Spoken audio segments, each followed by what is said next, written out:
Blessed love and peace in Rastafari. Back at it. Mukbang style. Juma social.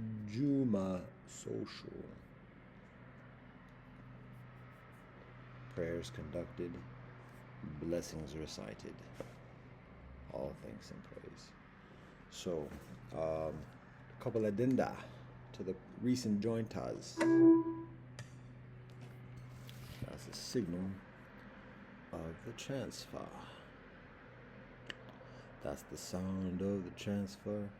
Working on the chips. Way.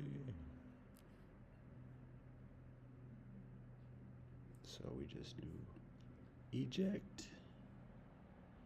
Eject, eject, eject. There it is. Alright. Not the most advisable thing, having hard drives amidst hot oil. Udi, what's that? What's happening? You won't put this. Ooh, that's not the most advisable either. Let's just do it.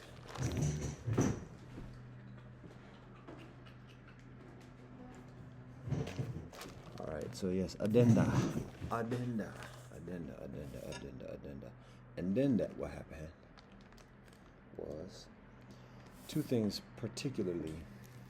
One thing was supposed to be shared before, allegedly.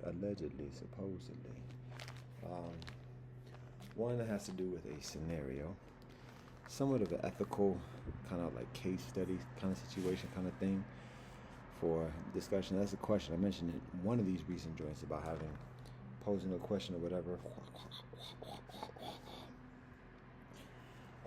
And then Dunn had yet to do so. So now we're doing it. Let's try to square up here, because that's where we observe all the angles and the off-kilters. So the device itself looks somewhat off-kilter, so whatever. Ooh, it's not even about being pretty, it's just about being straight, something like that, whatever. It is how it is portrayed, and then how it is projected. In proceeding,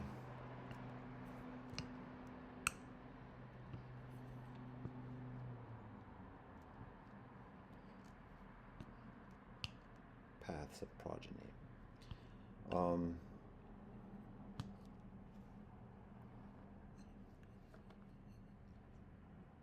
So one joint, like I said, is an ethical thing on a rather salacious topic. It's a very contemporary topic, but some might consider it a controversial topic, because still kinfolk don't want to talk about it and acknowledge it, but want to get it in it and pretend otherwise. So that's the second joint, which was from before. The first joint is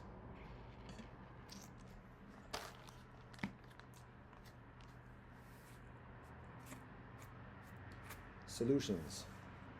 I'm trying to think if there's anything else before that. Solutions. I tried to do that hierarchy, gladiator, example, elite, recruitment, men in black, men in scrubs kind of situation, explanation. It's very simple, but at the same time, it's challenging to articulate it in a believable way that doesn't just sound like out there, because kinfolk kind of have like an awareness that this exists, but at the same time it's very uncomfortable. It's very like, yo, where's your proof in this and the other? So that's one thing. On that topic though of proof, and the whole science culture and how that culture dictates in contemporary experience much of the methodologies of even just evaluating things, of discerning whether something is true or not, factual or not, based upon the scientific method. The scientific method provides some tremendous benefits, and it's very logical and beneficial, but at the same time, it's limited as well. And when it's utilized in limited ways, and particularly culturally biased limited ways, then that being the only methodology for discerning or evaluating phenomena becomes further inaccurate, woeful, dubious. An example of this is just measuring and evaluating phenomena that exist beyond the senses. Science kind of like hides its head in the sand and just says, "Oh, that's just nonsense. It's craziness. It's just illogical." But science is derived from this realm of the illogical, so to speak, the irrational. So and one of the reasons why science does that is because many people who are in science, who gravitate towards science, particularly through the ages, for centuries, are coming from an experience of exploitation and sufferation of downpression based upon religious precepts and or tribal precepts, monarchies and otherwise, and the family allegiances and biases and prejudices and apartheid accordingly. So science becomes a realm of learning about the world and having some kind of skill set that is tangible to trade, to barter, to conquer others without having to submit to a specific religious authority or tribal authority. Secularism. And then it becomes further organized through things like revamping democracy and exploiting and taking from native kinfolk. I won't say exploiting, because the whole nature of civilization is like, pull up situations from civilization to society to society. So that's basically what happened on this side. When it gets further intricate and lying in treaties and broken treaties, that's when it becomes further like nasty. But in the beginnings, it's just like primordial pull-ups.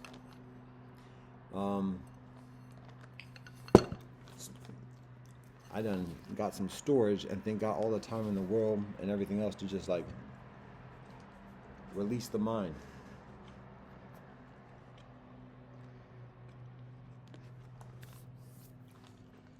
Back on track. What was the track? What's the track? Solutions? Is that what we're talking about now? Civilization.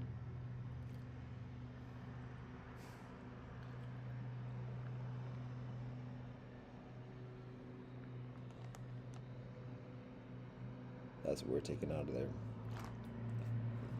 Little beard hair.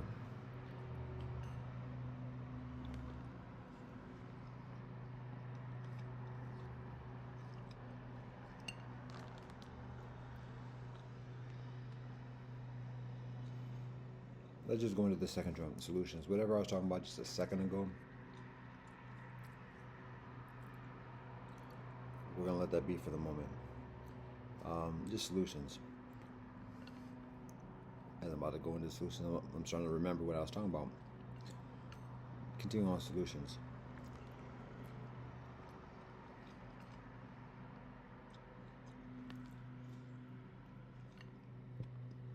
When I'm younger,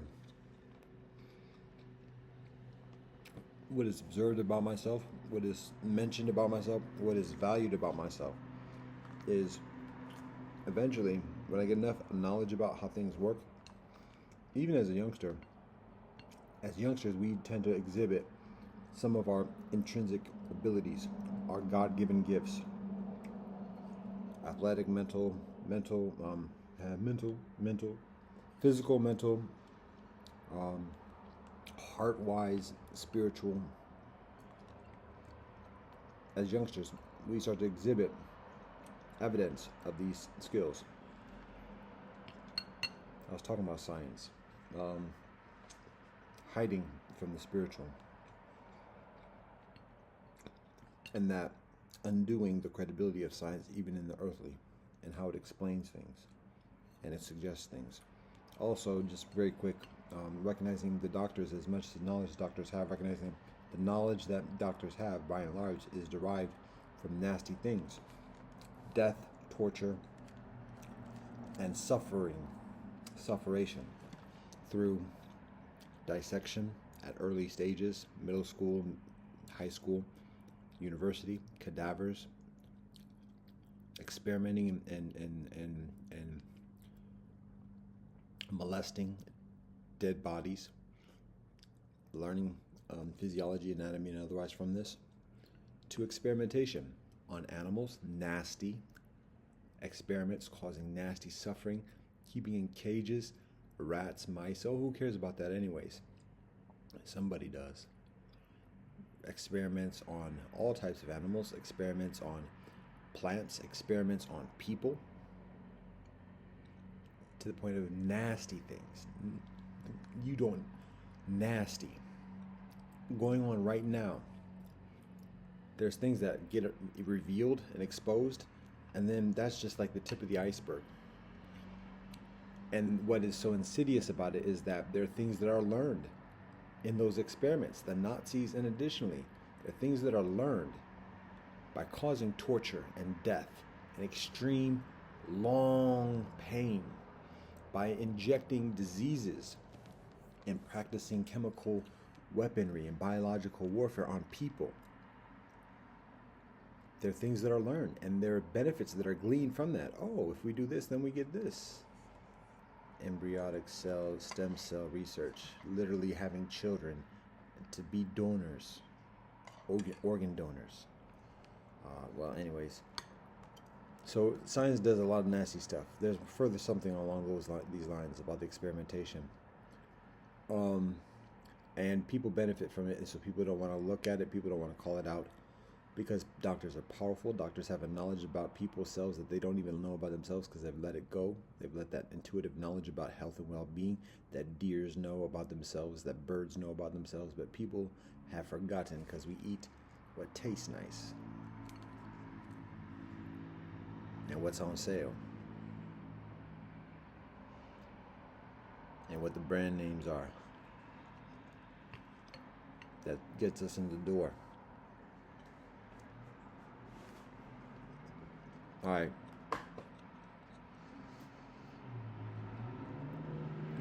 So doctors have a lot of knowledge to be respected, but at the same time, doctors, the methodology of becoming a doctor and the responsibilities of staying a doctor and keeping the game going involve a lot of atrocities. So we have to be mindful of how much we rely upon that. Salt upon salt.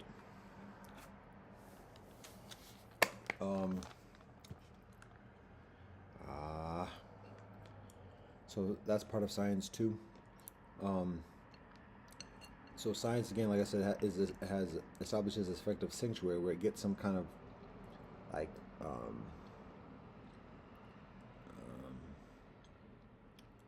game, or science gets some kind of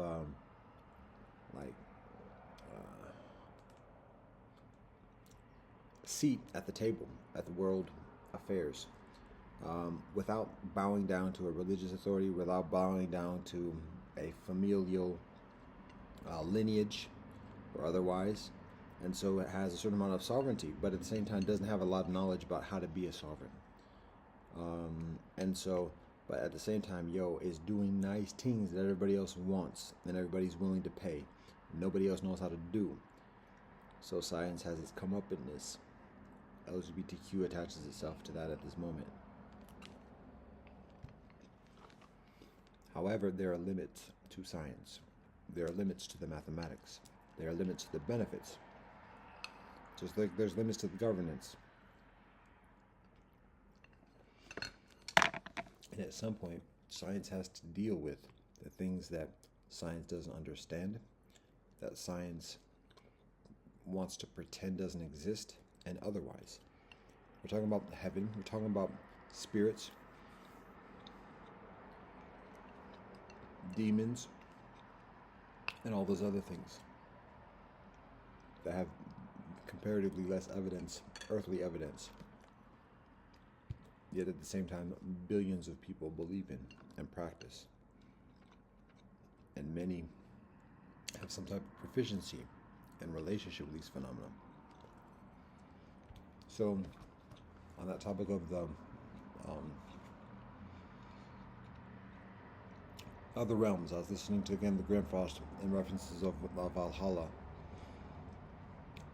exactly as we talk about Valhalla, we're in Valhalla. Yet in that experience, in this earthly experience, we say, come on, that's just imagination, whatever else. However, it's simply a matter of recognizing that whilst we are in Valhalla and speaking exactly at this moment about Valhalla, we are also continuing to can hold on to attachments within this earthly realm as well. And the actuality is that there are many heavens, there are many levels of heavens. We can talk about the two gardens from the Quran. We can talk about the house that Jesus teaches. I think it's the Gospel of John specifically, having a room in that house for the apostles. We can talk about Greeks, we can talk about Roman, we can talk about India, all the realms of the Asuras and Devas, and additionally, all around, there's infinite heavens, and there's a congruence, there's a continuity where all of it exists. Some of it is confluence, synonymity. Some of it is distinct. Some of it is higher and lower. Some of it is contextualized based upon earthly conditions, climates, garden, and additionally, the higher heavens are increasingly abstract and universal. And increasingly, when one has knowledge about the higher heavens, a knowledge about the nature of that, and how the higher heavens exist within the lower heavens as well, and what the purpose of the distinction is, it all guides to the oneness that exists beyond this material experience. It's very difficult to concentrate and maintain an exclusivity in that experience as material beings, as spirit beings infused with the material essence. And then we get enveloped in the sensory experiences and lose further sight and experience and remembrance and functionality with the higher heavens and the higher nature that guides us here. So that's one of the reasons why modesty is beneficial, of letting go of how much we avail ourselves to pleasures, how much we fear pain, and focus on purpose and the higher nature that exists exactly at this moment. Science doesn't have that functionality because science relies and depends upon evidence, measurement, experimentation. So when science experiences things that come from this prayer, meditation, people become increasingly functional and attuned with the phenomenon. And that's necessary because it is a power that exists beyond the powers that be. It's not any one person or any group of people wielding that power. It's a way of being, Tao, and attuning with Tao, so that when the powers are trying to control water and make dams and do this and the other because of what they think is what's beneficial for them or otherwise, if it's not with the Tao, there's the eventuality of eradication. No weak art shall prosper. So at some point, science needs some proficient literacy in phenomena that exist beyond science, that science does not want to acknowledge. So it's a little bit, there's a hubris there, and it's not just hubris. It's a lot of science and how science is postured today is based upon a lot of the earthly experience of egotism, having to contend with governments and religions, and so being comparatively demonstrative and asserting itself. And so after doing that, to like kind of like say, wait, hold up, maybe we should rethink things and look at some things that might challenge our very foundations, not necessarily eradicate the foundations of science, because science has legitimacy.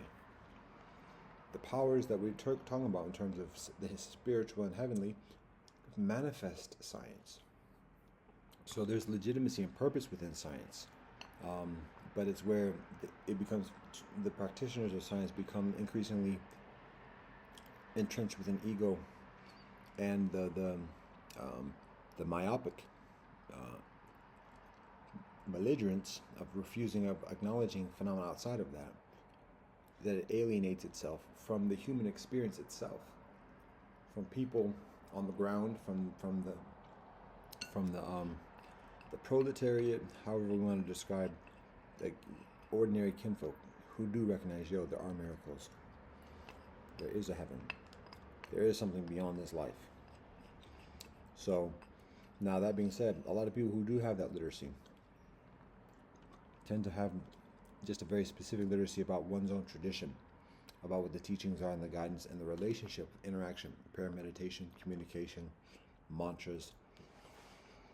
And there's often a discouragement between the groups about which version is the version, claims of exclusivity and otherwise.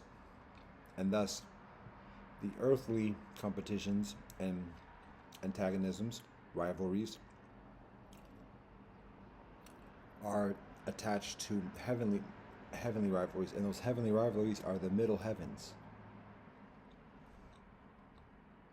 Because much of the middle heavens are described in a way that's relatable, increasingly relatable to the earthly experience of well-being, the garden, food available without want, water, companions, and additionally, and we're not detracting that, we're not hating that, we're not denying that, but we're just communicating that that's for the purpose of relatability, and that there's further guidance beyond that, and there's a further experience of heaven beyond that.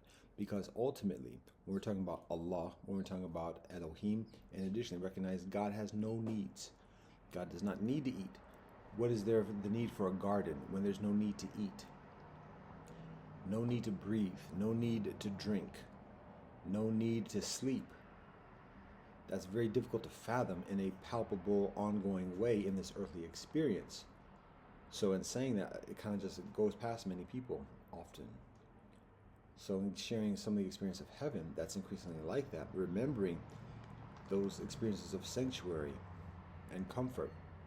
And then in that experience of sanctuary and comfort, then being encouraged to consider like even further experiences of just sublimeness. So that's the nature of heaven.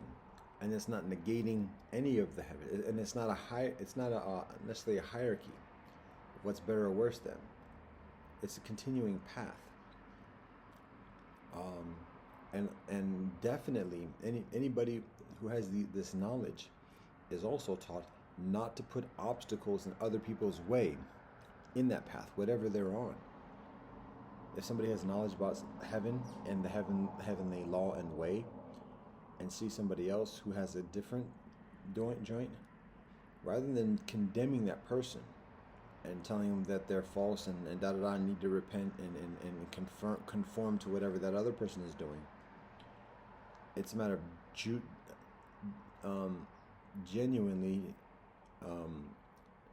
studying what the other ones are doing, what's recognized as false or what's recognized as harmful, selfish, limited, and then what's seen as and recognized as beneficial.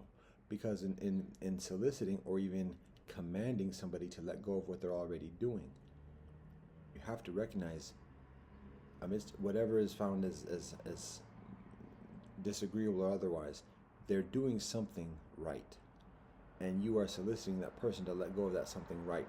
And for you to do that in an honest way, you have to provide that person with the methodology, not just the philosophy, but the means to do as much right as what the person's already doing. Otherwise, you're putting an obstacle in that person's path of continuing to doing that right.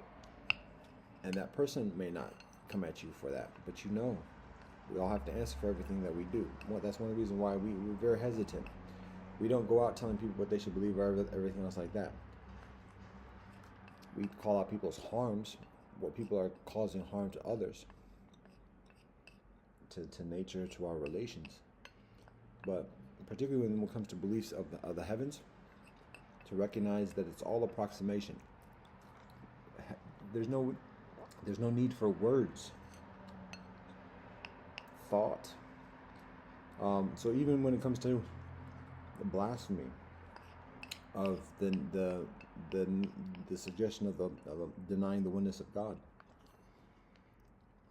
even then, many of our teachings command us to go to war and raise hell, literally, when confronted with those types of experiences.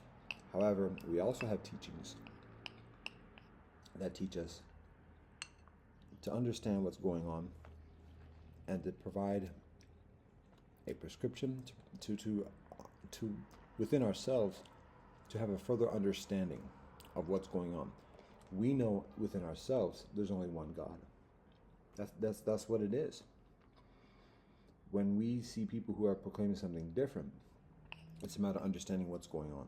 Because again, when we believe in one God, we know everything comes from God. So when somebody's saying something different, why is God presenting this in front of us? To annihilate and conquer? Or to study?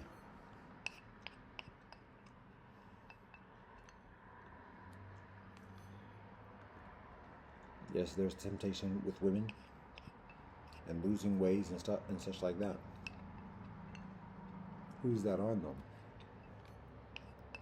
Ultimately.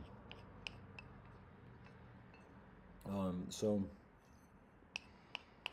what we find when we do study and listen is that people actually believe in one God, and that those expressions of other deities and other else are just another way of describing the heavenly experience.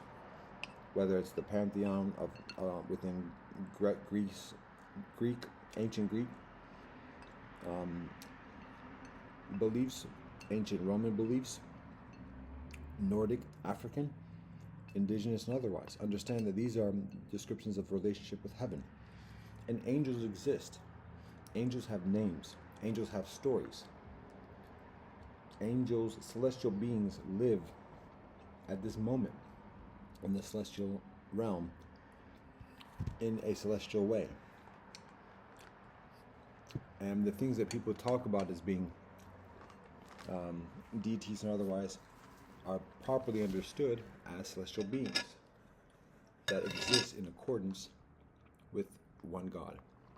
Now the thing about it though is that for people who personify God, that in of itself can be seen as blasphemy, particularly as how those tendencies of personification are fortuitously applied to an individual's own personal authority,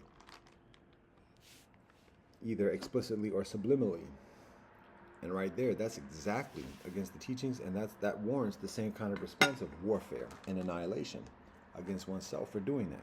And that's what's said in Torah when those violations occur within, to have that type of extermination. So, so when kinfolk talk about multiple deities and everything else like that, and sitting at tables with that kind of experience, to recognize, again, kinfolk are describing celestial beings. And the reason why kinfolk particularly are adamant as describing those celestial beings as deities is because people see other groups refer to the deity as a personified being. And other beliefs, other traditions say there's the divine being exists beyond any personal being. The divine being does not have a phallic, does not have a vagina. There is no divine feminine. There's no divine masculine. And those are celestial and earthly characteristics. And so if that's what you're going to call God, then there are many. That's the fallacy on the part of monotheistic, quote unquote, Abrahamic traditions that personify God, and even apply the notion of, in the translation of he and his, and additionally to God, and then want to go to warfare because somebody else talks about multiple versions of that type of personification. It's all inaccuracies. So it's just a matter of being honest about that, and recognizing that even within the notions of Valhalla and Odin and again, Greek, Roman, African, and indigenous. Even when there's a pantheon, even when there's a hierarchy, talking about Zeus and Jupiter and otherwise, that that's all narratives and names of celestial beings. And that's without detraction, it's without shade, it's without denying the existence of these kinfolk. But to understand that the presence and the nature of God in these narratives of the celestial beings is increasingly along the lines of a law, a code, a way of being. Because in these narratives, these celestial beings are abiding and experience some type of form of consequences and wants, and additionally within these narratives. And those are all finite vulnerabilities and insufficiencies, and one can say that same thing about God. Anytime one personifies this, that's it. That's why there's so much inaccuracy in personifying the experience of God.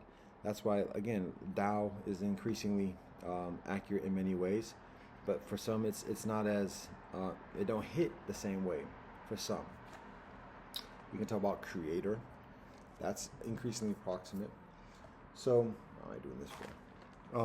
Anyways, that's the notion about the whole celestial being what thing, and we're talking about science having a lack of that literacy, and when science ventures to govern people through advisory, health protocols, behavior, public health, when afflicted with, the whole biological warfare of diseases, and additionally, science relies upon humans to comply with protocols just for science to continue to exist. It needs to be able to relate with people. And to be able to relate with people means to recognize what people believe in, even beyond their own bodies. And when science is just very militant in negating and denying heavens and God and these other things that ain't no proof for, that alienates science from people, and it limits science's ability of actually, in the long term, enduringly governing people or influencing people in a proficient way, because people further opt out, because ultimately vast many numbers believe in something greater than themselves. And it's one thing to be a sheep and just like go through the motions, but when the sheep are solicited to be volitional, to be proactive, then there's the necessity of acknowledging and respecting and having some literacy within the things that the volitional believes in beyond science. So anyways, that's some of that realm of governance, and all before getting into the first thing to talk about, which is solutions. And this is just like a very brief clip, essentially. And it's not that deep or whatever else, but what is recognized is that when I'm young, like I said before, I was starting to say about half an hour ago, what I was saying is that young, we show signs of our talents. And when we show those signs, then adults, our parents, elders, teachers, and additionally, get further encouragement for investing within ourselves, whether it's going to a certain school to learn about how to cultivate this craft with teachers who have that similar kind of experience and know the teachings and everything else like that, and otherwise. One of the things that I exhibit as a youngster is solving problems, solving solutions, making observances about things that people kind of overlook, and it's like, oh, I never noticed that before. And then coming from a multicultural background, mixed heritage background, the notion of like getting along, people getting along, and additionally, and finding solutions for that. And at a young age, middle school and high school particularly, particularly at high school, when brethren become into puberty and into manhood, even at early stages, and show certain these proclivities. Um, I'm just going to give it this a scenario and the example of solving things. Um, it's like, yo, okay, this brethren, we give him problems. He's able to find solutions. We'll give him problem sets. We'll give him case studies, and see what he says in terms of recommendation. Just like um, uh, Menelik sitting with Solomon, and trying to think other teachers.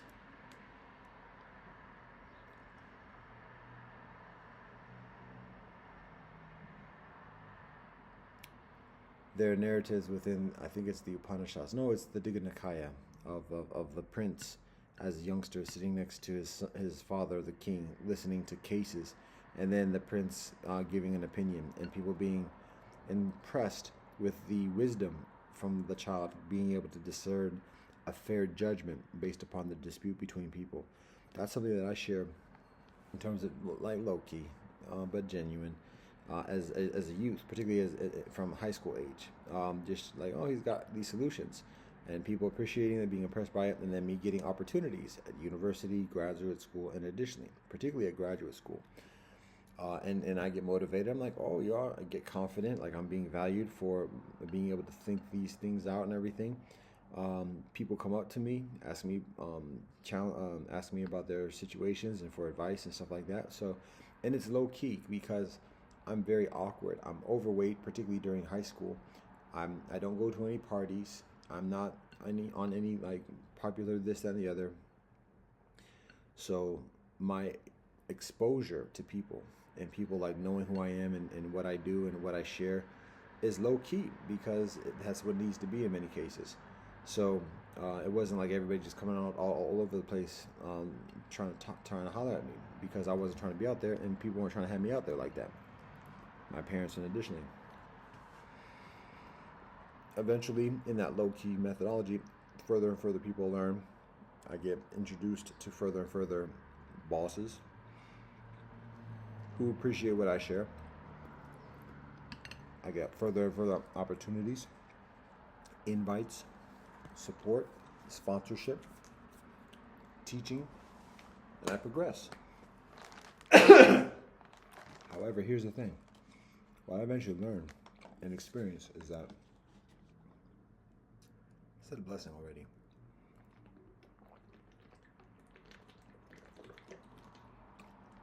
What I learned and experience is that those solutions are only supported to a point.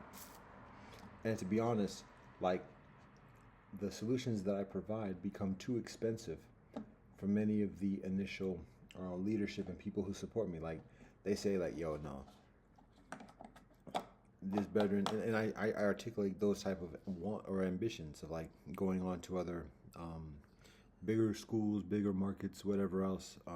It's all in the context of community upliftment and additionally, but it's like, yeah, this brother needs to be out in the bigger theaters, for better and for worse. So my point is, literally, story time again. Here we go. I was in Inroads, which was a program that teaches youth of different ethnicities about how to work, how to be professional in the business realm, in the corporate world. So we would have trainings every weekend, Saturday and Sunday, or either every other weekend during the summers. We were recruited during high school age, and then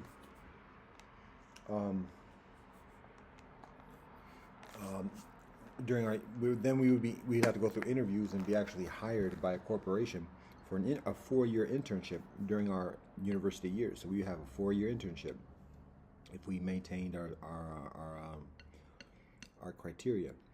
And then when we were back home for the summers, we work in the internship during the work week, and then on the weekends we go to these training sessions, all-day training sessions about learning about corporate world, how to conduct ourselves, how to communicate, how to deal with challenges with coworkers, how to deal with bosses, how to conduct ourselves in social environments, how to network, how to like problem solve and stuff like that. And so um, I perform well in that environment, and I'm valued for being, again, for having some intelligence, for being a problem solver and being creative, not just creative, but yeah, but having creative imagination and solving problems, and always talking about helping the community. Um, Now, like I said, there are limits to how much that is actually supported, though, because well,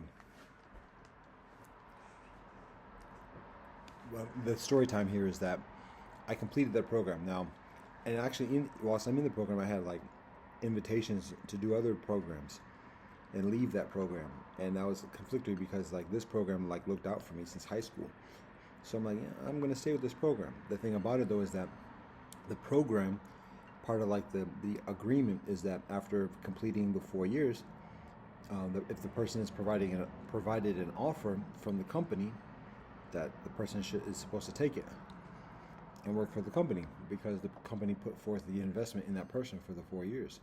So that's what I signed up for. Now, that being said, I didn't do that. I betrayed. I talked it out with the leadership, but that's the facts. And I was offered a job. I didn't take it. I went out to graduate school. And the whole time I actually told my work beforehand what my intentions are as I was getting, because making a 4-year decision when one is 17 years old, that's somewhat of an imbalanced leverage.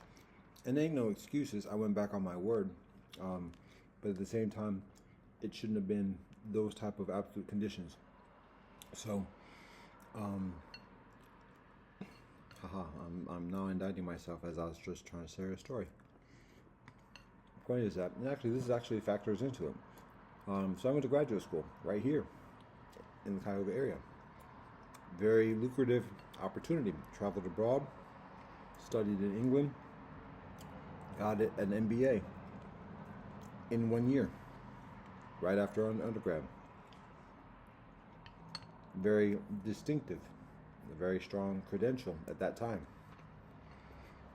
And I remember after I'd finished my semester in England and came back for my final semester at MBA school, I connected with the Black community, the Black MBA Association at Case. I was connected with that beforehand, but then when I got back into it, and there was a mixer, there was a networking event, and at the networking event, there's one of the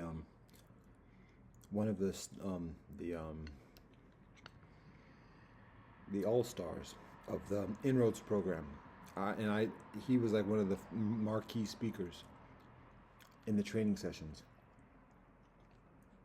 He was a partner at an accounting firm, like one of the youngest partners in a big 6 accounting firm, and was like the ideal example of the Inroads program. Coming from the hood and learning how to be professional and completing his studies and then honoring his agreement to work for the company and being so proficient at the company to being promoted to the status of partner. And still in his early 30s, so still relatable to the youth, but at the same time very young. So he was at the mixer, and I remember he spoke at the training session, and our leaders, the people who run the program, would just like, he was the man. So when he did his speech, like he was energetic, and he was talking about wearing his powder blue prom suit to work because it's a suit, and everybody balls out laughing when he tells that story. And the thing is, we're already told that story. That's what our leaders tell us. Like, no, this guy, he's got stories, and so we already heard that story, but now he's here, and now this was when we were like a freshman getting into the program. He's giving like the orientation speech, the motivational speech to get into the program, or to like start strong in the program. He tells the story himself, and it's hilarious when he tells it, even though we already hear it. That's part of the legends within Inroads during those days. So that's how I know him. That's how I meet him. He don't know me. I'm nobody. He's a partner at a big six accounting firm. I'm just starting the program. 4 years later, after I graduate, now I'm at the MBA. Still nobody.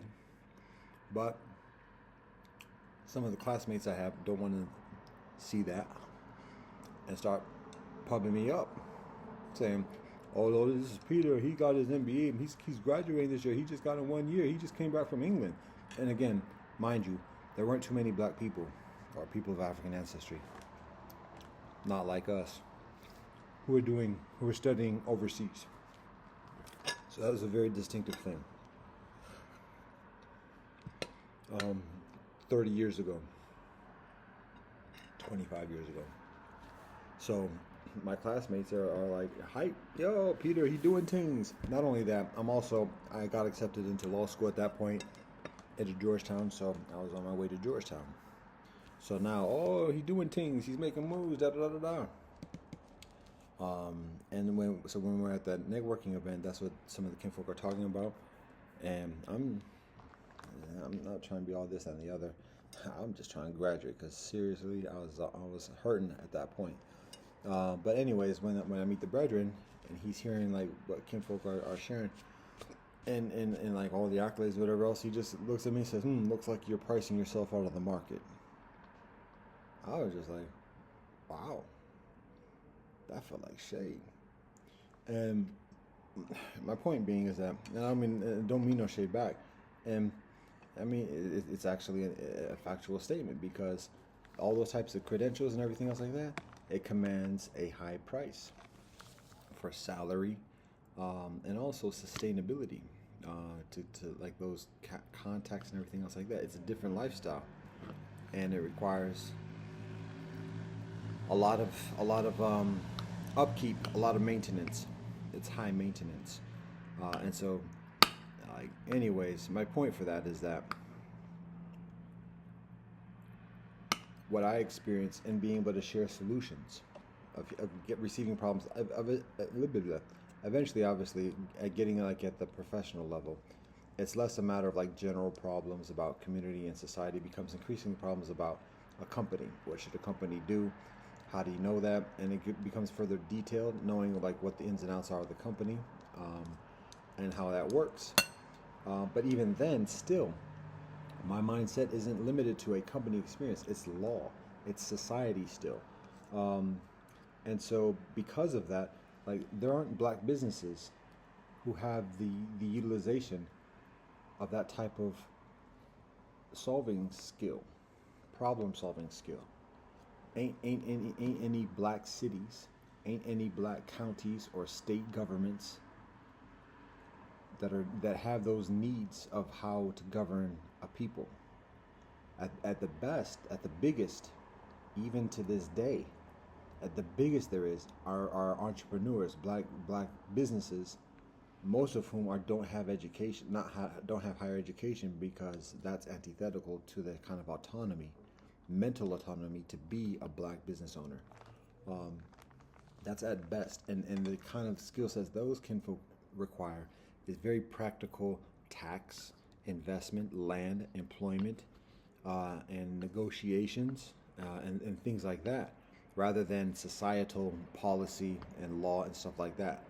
So that's part of the legitimacy and truth that the brethren is saying no names, but the brethren was saying in terms of pricing myself out of the market, because I am accumulating a skill set and credentials that are too expensive for a black group or even a black community or black constituency to readily support, to provide salary and the things that are needed, that such a person needs to provide that skill set.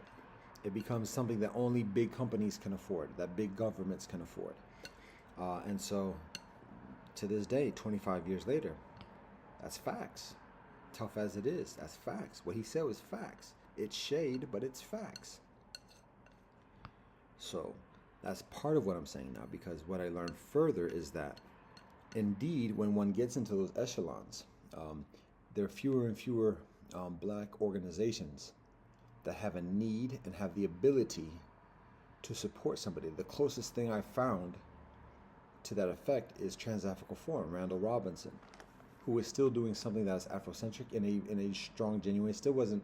I don't practice that law, and Brethren Randall Robinson, of blessed memory, is a lawyer, and that's how he gets the foundation to establish Trans-Africa Forum, being a Harvard law grad and having the networks, and additionally. So already, even as a law student, I know that that's the methodology that's provided for kinfolk such as myself is somewhat different, but at the same time, like, build as much as we can accordingly. That was like the epitome of what was available in terms of supporting a black mind that provides solutions in this society, even at this day and age. Aside from that, there are again the black businesses, and there are a lot of black businesses that are aligned with Trans-Africa Forum, that are sponsoring and patronizing Trans-Africa Forum. So it's a network of black intelligentsia, the who's who, to be honest. Other than that, what exists at that level, whether it's black lawyers, whether it's black business people or otherwise, whether it's BET that had their I don't know if it's still there, but they had the studio in the Potomac area, in addition to whatever else they got going on in Philly or wherever else it is. I've been to the studio.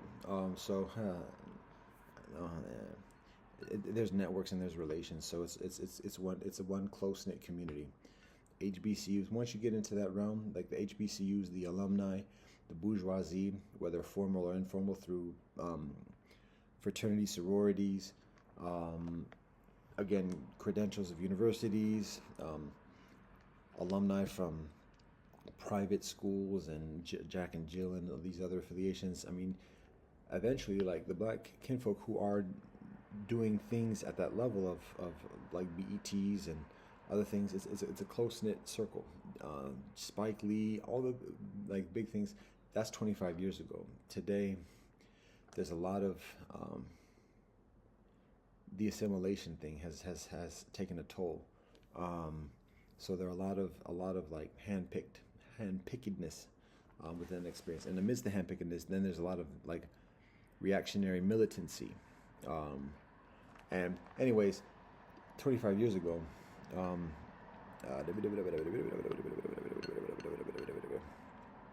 still not on. Oh yeah, we are talking about solutions. Sorry. So the epitome of what was available, particularly for a black mindset, the professors, Cornel West didn't have it. He's an employee. Manning Marable didn't have it. He's an employee. So even when kinfolk might write a somewhat semi-controversial book for that environment, but actually not for what the actual solutions are. Don't mean to shade. I'll give examples of like who in our estimation is like towards the higher element of, or the higher degree of like the black bourgeoisie or the black intelligentsia that had some kind of economic foundation of sustainability, of self-sustenance and provision. And there's a lot of low-key millionaires, multi-millionaires that are no name. A lot of kinfolk based coming from the islands, Bahamas, Jamaica, and additionally, no kinfolk ain't heard of. Their kinfolk. I remember Hampton graduated from Hampton. The keynote speaker is a billionaire lawyer I ain't never heard of before, and that's no shade. Who is a personal injury lawyer or whatever else. Anyway, that's a side note. Point is that there are a number of big name, at least 25 years ago, a few big name groups or businesses or collectives that are able to patronize a venture like Trans-Africa Forum in the infrastructure. Trans-Africa Forum initially was housed in the former German embassy, so it was an expensive location on DuPont Circle to be part of that scene and have that influence during the 80s, during the days of apartheid. That's what Trans-Africa was fighting against, leading the way to. So, peace and blessings. There were a few groups that were like 25 years ago that were at the kind of at the heights, the peaks of like the black bourgeoisie, or just like the black community. We can put the nation in there too. And Tony Brown's journal, low key, heavyweight, long time. So those are some of the few examples of there being some kind of economic base and network to support a lawyer or a consultant that is highly credentialed and requires high accommodations to provide a service that has tangible benefits to the patrons. Those are some of the named or nameable kind of joints. Like I said, there are a lot of low-key millionaires, multimillionaires that have a number of different enterprises, have networks vaguely with other people, whatever. But at the same time, what they got going on is very specific, and they know how it works. They know they have a specific skill need, and not necessarily the big picture community type of thing, but just like strategic for their particular niche within the fields that they're in. So it's again less applicable to what I share at that moment.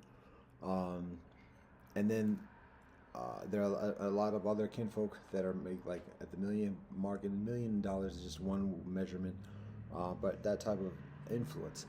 Many of those kinfolk, including some of the nondescript or the low-key kinfolk, just very strong egos, strong kind of like dictator mentalities, have to be to get through the things of society, to get that type of level of organization and concentration and efficacy.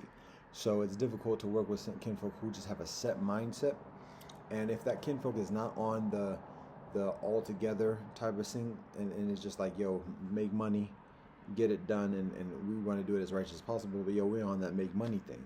That's not what we're on. So it was difficult to connect in a meaningful way. Those are just some of the things. I mean, we do work with a number of kinfolk in those years for a while. So those are just some of the examples without saying it all. Anyways, point is, even that being said, there are only so many. There ain't a lot. And otherwise, outside of that, it's a matter of, have to work for a mainstream, predominantly white institution, whether it's a Big Six or Big Five consulting firm, or a law firm, or government agency. The international realm is a little bit still off limits or off the radar for myself. I look for it. I look strong. But basically, a lot of things with the UN, one has to be backed by their own nation. That wasn't an option. Otherwise, I mean, it's very difficult to kind of, at that time, to get situated within an international group at that level of credentials and requirements, particularly without a pre-established linguistic fluency or some type of heritage, like if either growing up in that place, another place, or one's parents immediately coming from that place. So anyways, my point for all of this, to get to the actual point initiated an hour ago, is when we are valued for providing solutions, and that gives us a lot of opportunities of ascending up a occupational track and hierarchy. What I learned is that at some point, when we reach a threshold of society, we are no longer valued for the solutions that we offer, because within the conventions of society, particularly when it's a society that is self-contentious, the solutions are not wanted. Don't want solutions, don't want to help, don't want to answer to the problems, just want to know how to keep people at each other, divide and conquer. We want no solutions is what we want. So those who do have solutions, we want either to buy them out and work for us and not give those solutions out, or to limit how effective they are in communicating those solutions to the mass of society. That's if someone's black. That's what, so whatever the solution is. And you can see that it's evidenced in the culture of the hierarchy, because at some point, when people are in experience of sufferation, a lot of the discourse is finding solutions. We need this, we need this, we need people to do this and the other. When somebody reaches those echelons of actually doing something about it, being in those positions of decision making and influence, what the rhetoric is a pause. It's a stifling. That just sounds so tough. That sounds so long. No, that's so complicated. No, oh, there's a procedure, and oh, we've got an agenda set. There's all these excuses, all this double talk. Sometimes it's very blunt and upfront. Sometimes it's very gaslit and manipulative pimp talk. There are people hired to specialize in either of these methodologies, but it's shut down. It's shutdown mode to the very micro interactions in society. We're having conversations. Somebody's talking to somebody who's in that position just casually. Yeah, I think we should do this. Oh, that would be just so difficult. In just the mundane, day-to-day conversation, small talk, it's just shutdown mode. Anytime it talks about a problem in society and finding a solution, shutdown. It's too tough, too complicated. Already have an agenda. Or it's misleading people into like futility. Because the role at the echelons is just to keep things status quo. And just to stifle ideas, stifle like foundational change, to tempt people, corrupt people, threaten people, and otherwise. Again, different people have their different jobs and everything else like that. However, that being said, there's always this, the youth. The youth are less corrupt, generally speaking. The youth have continual genius. The youth have increasing heart and empathy and compassion and yearning for justice and fairness and truth. And the youth are increasingly influential over conventional authority and have tremendous powers over conventional authority, which is why conventional authority is incessantly endeavoring to corrupt youth, to lessen that power. Sex, drugs, and rock and roll. Ho ho. So there's always that proclivity. There's always that propensity of prophethood.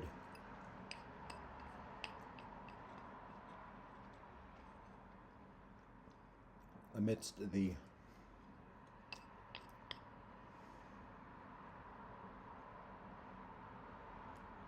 progeny of peoples. But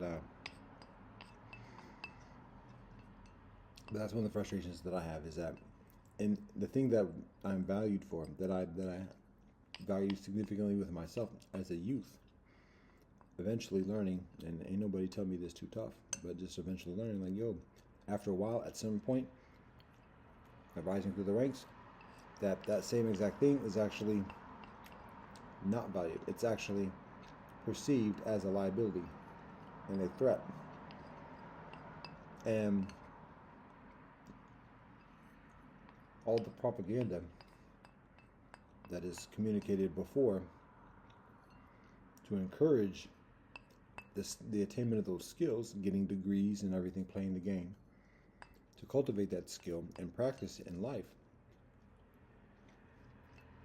are gone. The people who proclaim that propaganda don't know where they at. Don't know what you're talking about. I have no recollection of that event, Senator. However, at the same time, we do some walking around, visit some of the schools, see what the youth are doing, and then we see the propaganda again. And the recruitment. We need solutions, youth leaders, this, that, and the other, because that's what's needed. And that's what youth are looking for, that type of recruitment and valuing. So, evolution beyond revolution is the inevitable solution to all the confusion.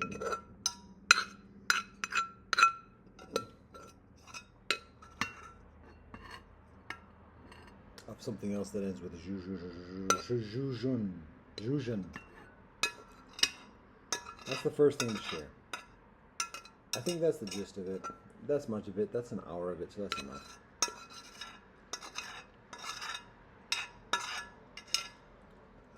Juma Mubarak, Shabbat Shalom.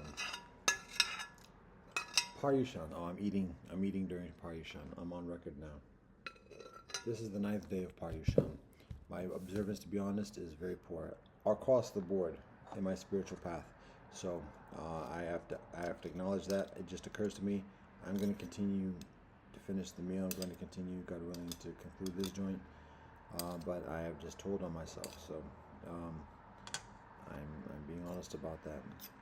Now, to be honest, also, Paryushan, the fasting during Paryushan is not, to our understanding, an absolute obligation, mandatory, but it is proper, it is appropriate, it is called upon, and I have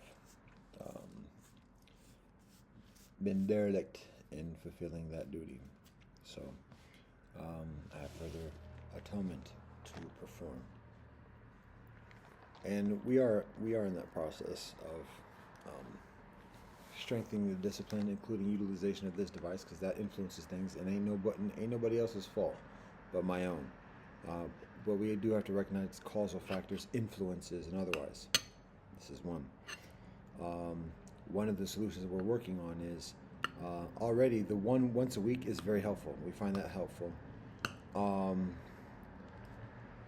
The guidance about keeping device or only utilizing devices in the presence of others, when having some kind of social company with others physically present, that is a beneficial protocol. Difficult when one is living one by oneself, but in the meanwhile, the consideration and guidance in work cultivation is only utilizing these devices primarily during the daylight hours, and then also for the purposes of our school, and for example, like language study, music study, rehearsal of songs and stuff like that.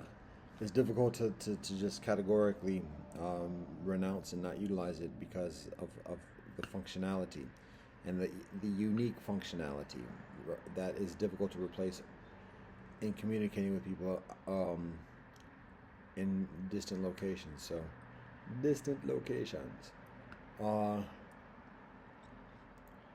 So we're being mindful about prudent arrangements. So limiting the utilization to daylight hours, and particularly within the context of what I described before in terms of language learning, music, documents. I mean, Tobade Gokadao, and similarly. Otherwise, to be honest with documents, my work in documents is comparatively on hiatus because the focus is on school and music and learning language, and that has less, aside from just like the audio and video recordings, that has less of a necessity of making documents. A lot of the books and stuff, I'm pointing it again to this joint, and that's just one, but a lot of those joints are already completed, and at this point it's kind of like that's work for additional kinfolk to do whenever additional kinfolk find the inclination of doing it. But my priority at the moment, aside from being married and being a family man, is cultivating the school and the conditions of house and home where we're at, and less about writing documents and doing that. Still have the Tobadiko Gadao still on the translation thing, and additionally, but that's a gradual, um, like small step kind of situation. Um, so all right, that's all that. What we share at the moment. The second. Oh, okay. So the second thing is this. It's a case. It's a case study. Solicitation for opinionation. And it's a scenario. So first I'll give like a definition of terms. In psychology, the practice of psychology, the vocation and occupation of psychology, there are a number of different professionals that offer services: counselors, therapists, psychologists, psychiatrists, and da da da da da. All right. So, and a number of those services are different. Some are prescribed drugs, like psychiatrists. Some just provide counseling, and the counseling can be different. And some provide additional services. So right here, I'm talking about a particular type of psychological professional.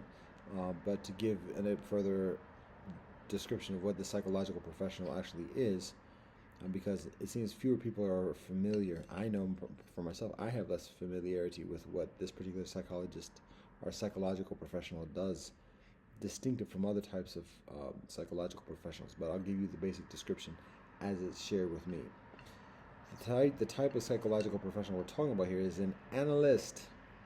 And what is described is that a therapist is kind of what I think many people are familiar with, whereby a client, a patient, regularly sees a therapist maybe once a week, maybe once a month, and it could be lying down on the couch and just talking about their problems, and the therapist sits there, listens, and provides suggestions. Or it could be sitting at a table or whatever else. But that's basically the scenario. A person meets regularly with the therapist. The therapist asks the person questions, follows up on previous conversation, takes notes, gives some advice here and there, gives some suggestions, and that's generally what a therapist does. Now, a therapist can charge, on the low scale, hundreds of dollars an hour, to the higher scale of even up to $2,000 and even further, depending upon the nature of the clientele and everything else like that. But $2,000 an hour, that's actually not, that's not even an exaggeration. So, $2,000 an hour. That's actually not even that much, to be honest. So that's a therapist.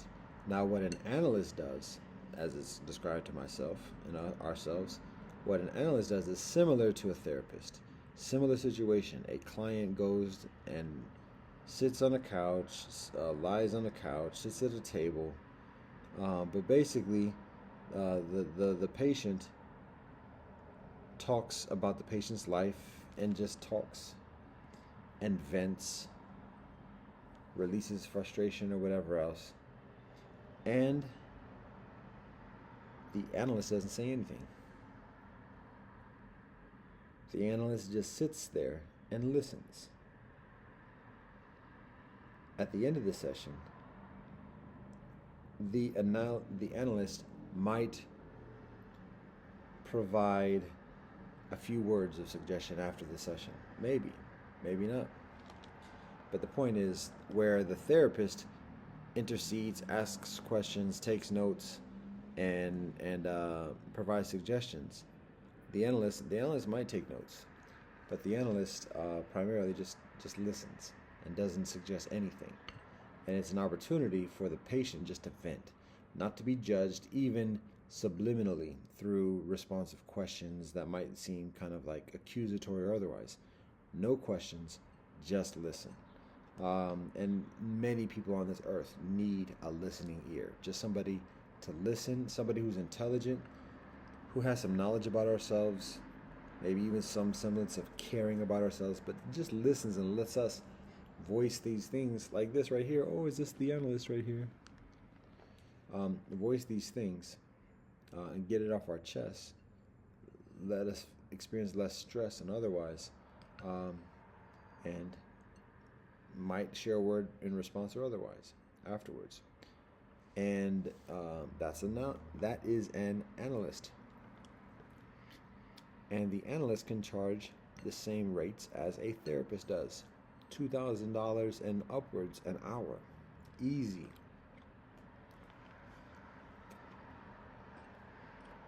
Now, that's the definitions. Here we go into the scenario. Here we go, yo. Here we go, yo. So here's the scenario. I was almost on beat with the adjusted lyrics. Tribe Called Quest. Peace and blessings.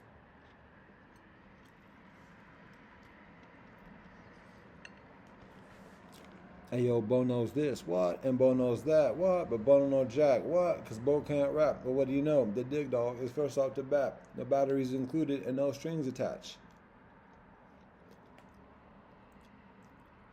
Rest in peace, peace and blessings to Fife the Dog. Continuing on. The therapist, the analyst listens. So here's the scenario. In this scenario, there is a therapist who charges $2,000 an hour to his clients. And he just sits there and listens. His clients vent, and after the session, see you again next week.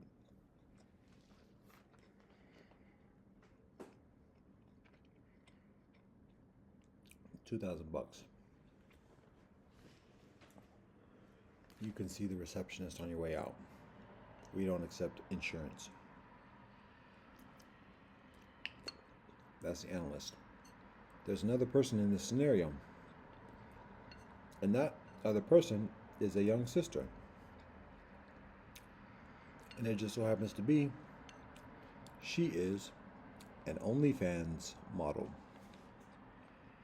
And she does online shows, private online shows to her clientele, where she disrobes and displays her bodily beauty, nakedness, and even does other types of acts for the affinity of her clientele. And she charges $2,000 an hour.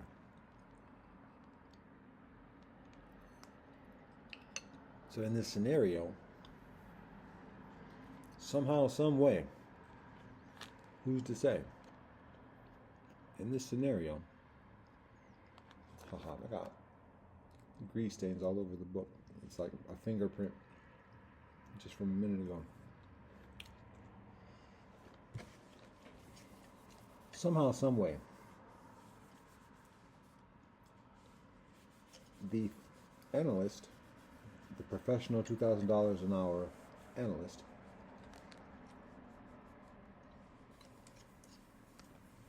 is in the same chat room or Zoom session or whatever it is with the OnlyFans model, the young sister, who also charges $2,000 an hour. And in that room,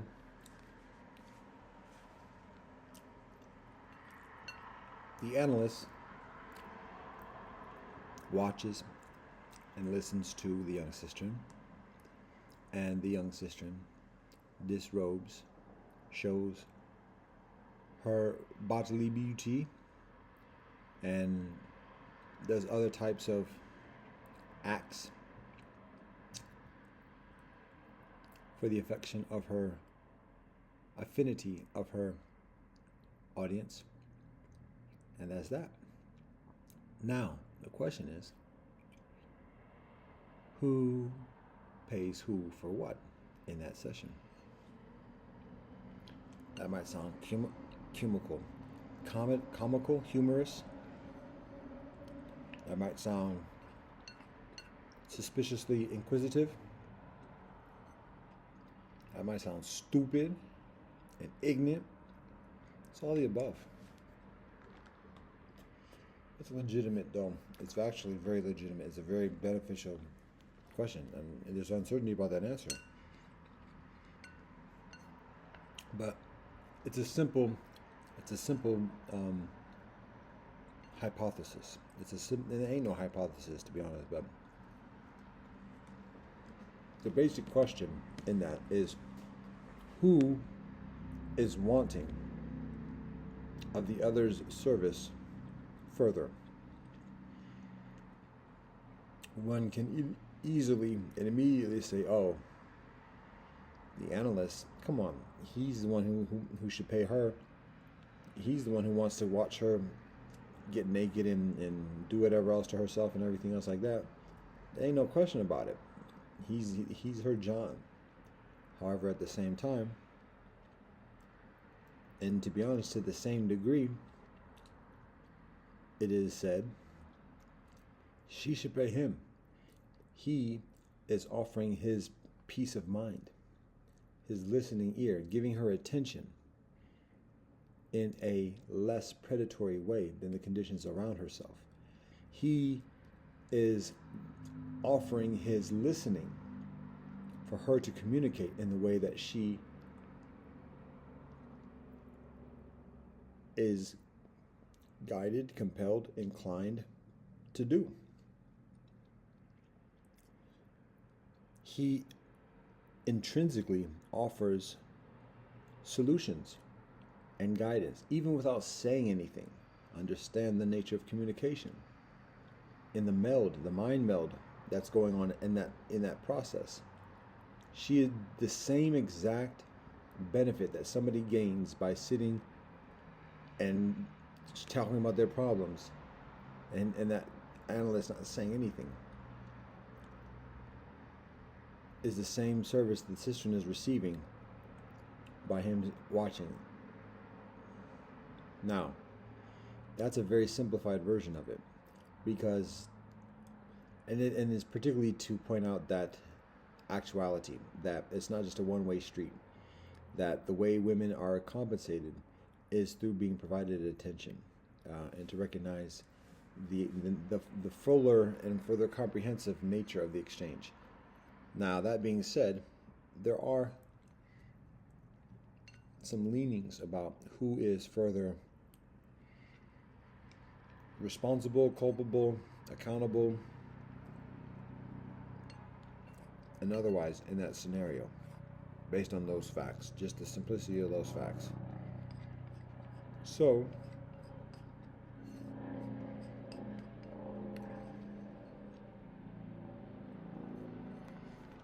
we could do another scenario, and I have to think about the details about this one to draw out some of the questions. In the second scenario, similar.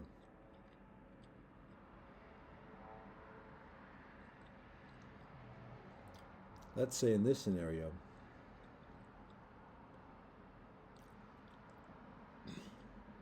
same two kinfolk, the analyst or therapist, and an analyst, I guess, can be a therapist technically. I don't know the specific details of distinguishing within the psychological industry, the psychological industry, profession, any formal differentiation between the protocols of a therapist and an analyst, and how one can offer one service in either way. However, that being said, let's say it's the same people, and in this occasion, this is how the scenario is. Now, instead of $2,000, the brethren, because he's marketable now, his hourly rate is $5,000 US an hour. Oh, nah. Does this sound Freudian? Oh. 5,000 an hour now, and she's making it come up a little bit, but at the same time, she's got to like play by market standards, and additionally, so her rate now is simply 2,500, which is exactly half the other brethren's.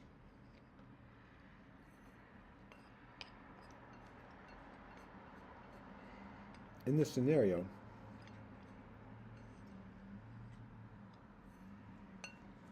let's give some further cause and effect sequencing about the interaction. Let's say, in this scenario, the therapist actually finds the cistern.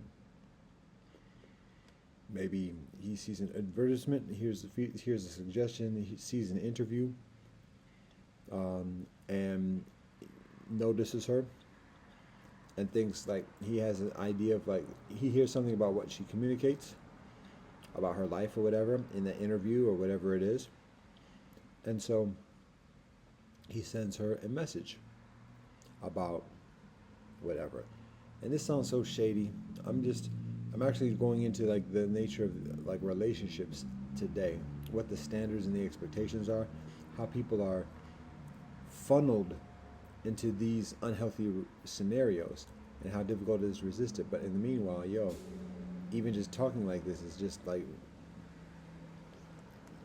continuing the challenge. But anyways, I'll finish this thought.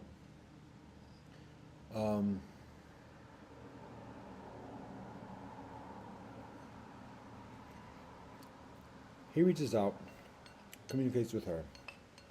Suggestion of similar scenario.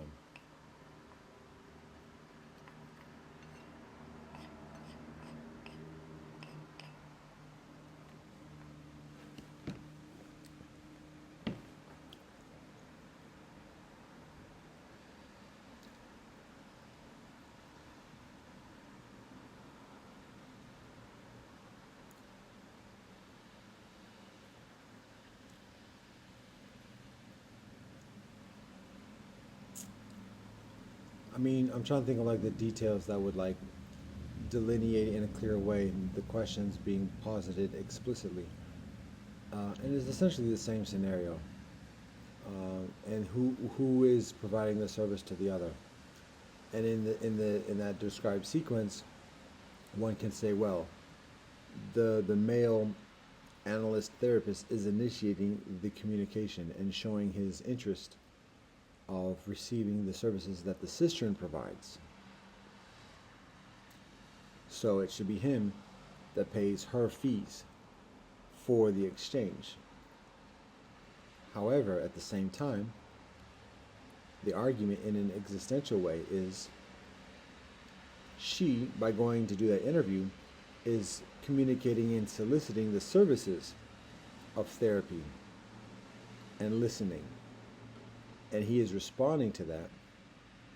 So actually her, by putting that message out in the ether, is initiating that service of being listened to, of looking for some type of solution. Oh, and let's also say, in addition to the preceding set of facts or set of circumstances, let's say also, in addition to just like the exchange of her doing what she does and him listening, let's say in this scenario where he reaches out to her at the end of the session,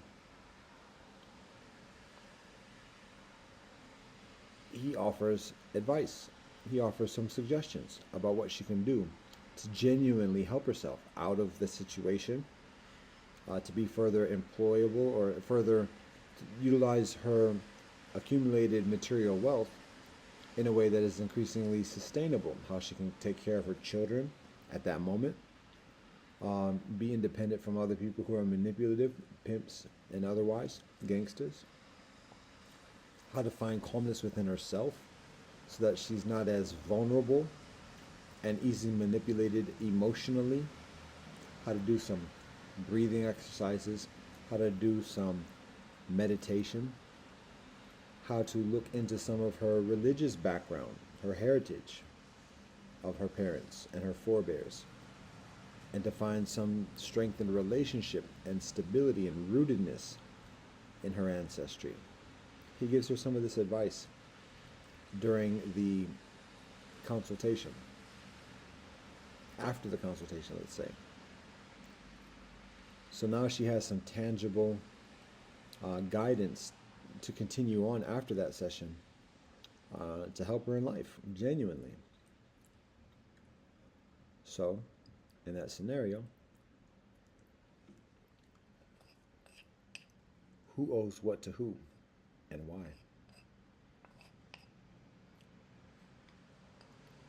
She went on the interview. He responded to the interview.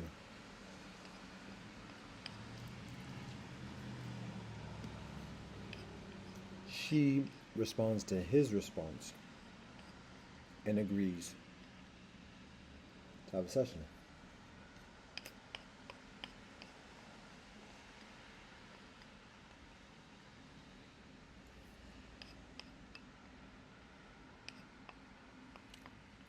Now, amidst all the Freudian and everything else in me articulating that scenario, it is actually inadvisable. Obviously, there are healthier methods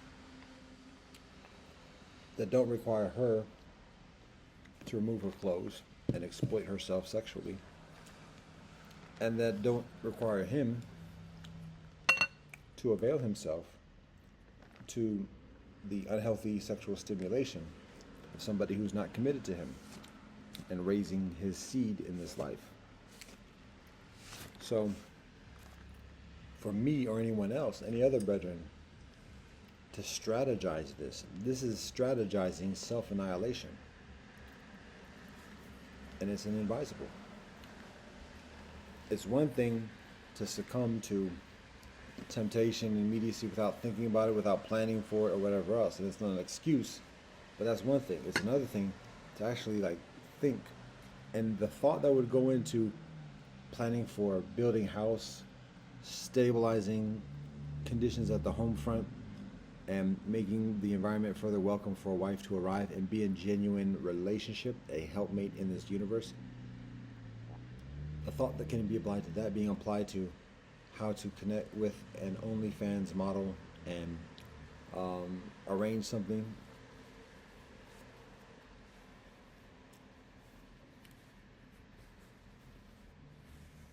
Inadvisable at the least. It's harmful. It's self-harm, self-affliction. So why am I talking about this? Because it is before us.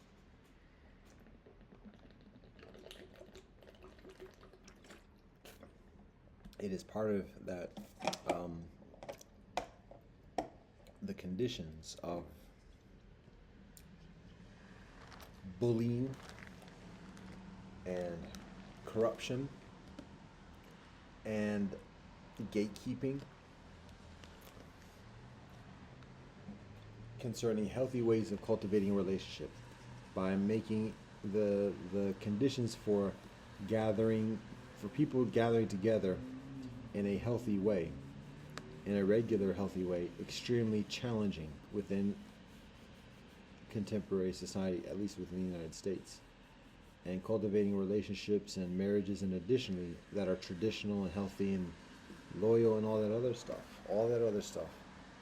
Increasingly, so many obstacles that it becomes just fast food culture. Quick exchanges, transactional only, no commitment, see you next week maybe, pay up front, that's it. So anyway, that's the joint at this moment.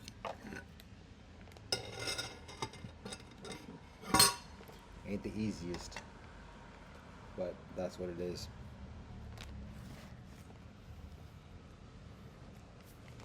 Anything positive? It's raining right now. That's gold. It's better than gold. The raindrops coming from the heavens, come from the clouds, is better than gold. It replenishes the green as the summer concludes. Still warm airs from the summer amidst the clouds and the sunlight. The water is better than gold. The smell of rain, fresh.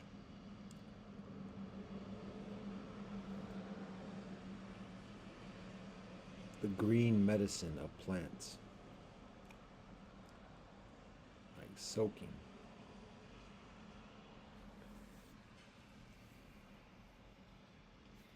This is where solution is for today. The experience of garden that we all come from, that we all know eternally within ourselves, that we're all called back to, with all our different natures, cold, hot, wet, dry, high, low, and further.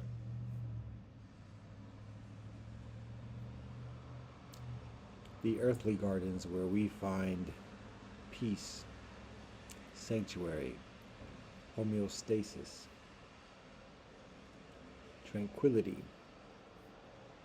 Our natural gardens are different from each other. We all have a different proclivity and genuine centering within different garden experiences in this earthly realm. When we look further into the nature of the garden, what the garden shares, how the garden shares, we further see a universal nature to each garden that is shared by every garden. How it supports life and guides life. Universal, regardless of where it is on this earth, and what plants are grown there, what fruits grow there, what vegetables grow there.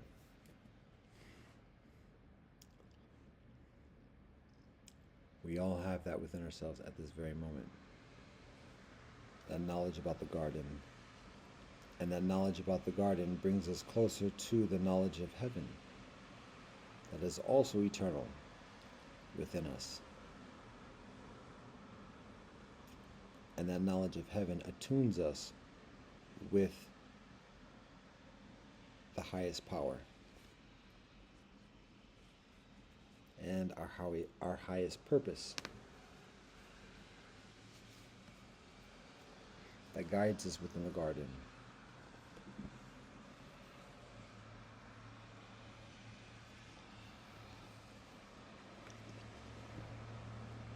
Such that we continue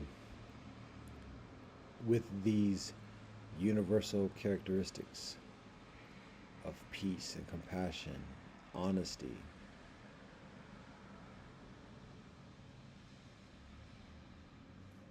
chastity, sobriety, within all our different gardens and the different ways of our gardens.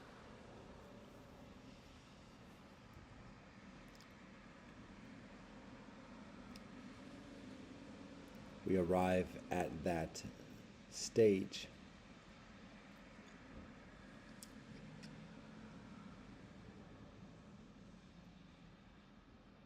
of establishing home, of finding a helpmate, a partner, spouse, marriage, commitment to life, with other life, and bringing new life in this life, shared life.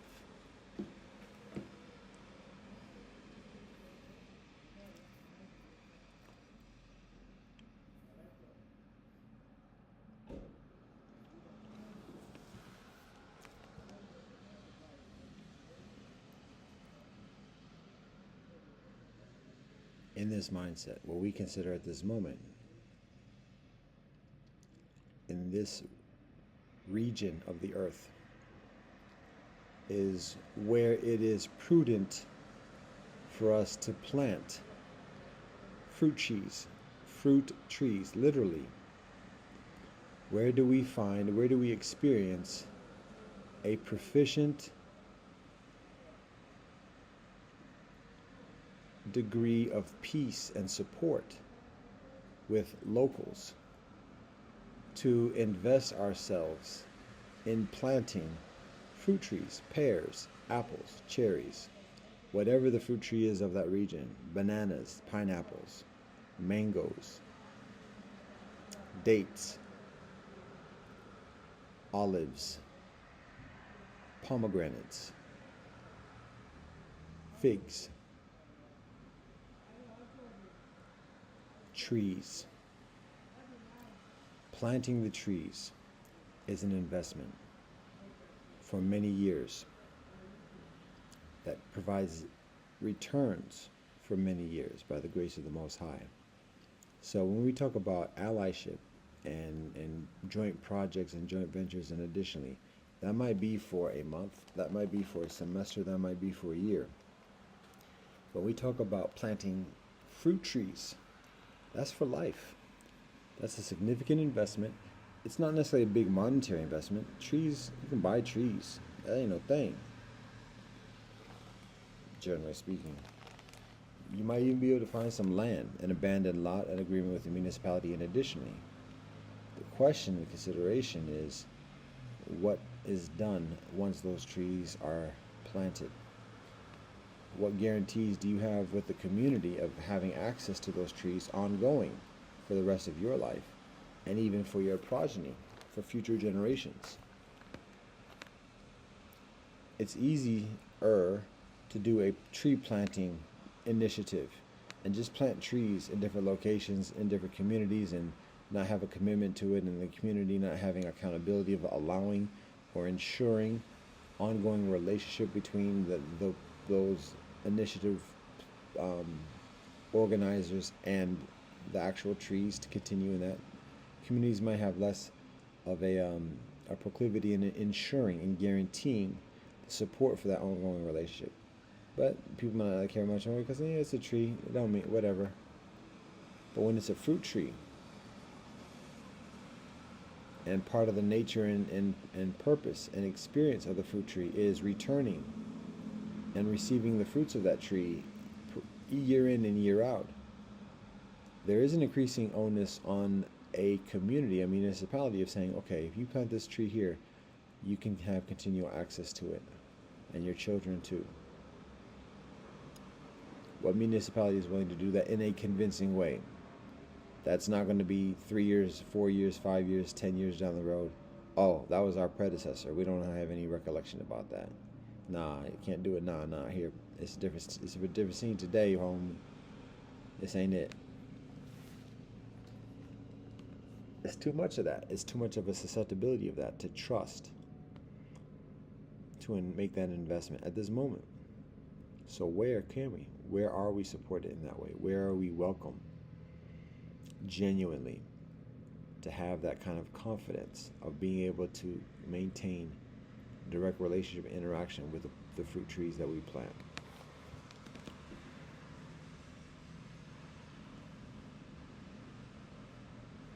That's what we're dealing with at this moment here. That question. So the beat goes on. With all thanks and praise to the Most High Elohim, blessed love and peace of Rastafari.